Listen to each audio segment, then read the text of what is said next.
I'm Michelle Adams, and I'm a 37-year-old addict in recovery.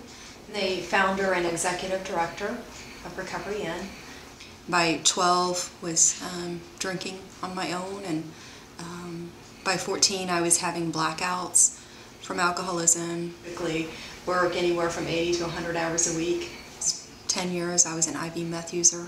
I've been through so many things in my life that there's not much that they've gone through that I haven't gone through myself. A great deal of domestic violence and assaulted, in ways that were just demoralizing. Important to share bits and pieces of my life with the residents so that they can see where I came from, and yet I still need to be the executive director. I can remember at one point I had, fist-sized knots all over my skull, from the abuse. Runs from everything from being the CFO to the chief plumber. It wasn't enough to make me leave.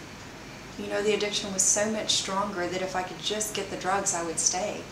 I only have 10% to give. I'm going to give 150% of that 10%. Living in a house with no electricity, no water, and I loved it. Growing into believing that I'm the executive director, and that's been a difficult task. Was busted for 3 first-degree felony drug charges. Some amazing things happened from going to prison. Finally learned that I was only fighting myself, and that God wanted to set me free from that. I had the belief in God. I never walked it. I realized that it wasn't about where you're at, it's about what you do. In that time, I decided that I was going to open a women's recovery home, and I was going to do it no matter what. Saved up money, put a down payment on a home, and from the closing date on the house, 2 days later we had the house opened and furnished and ready for the first resident.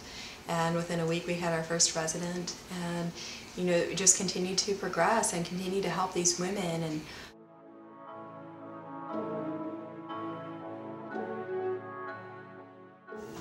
went to prison because of my addiction, and I stayed there for 5.5 years.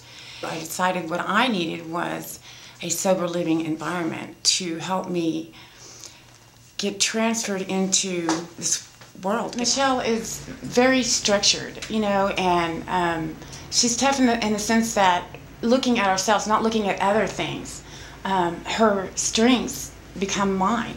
What we're dealing with is life and death. Our job is to help put these women back together, to give them back to their families, whole for the rest of their life, so that they can be a mom and a daughter and a wife and a sister.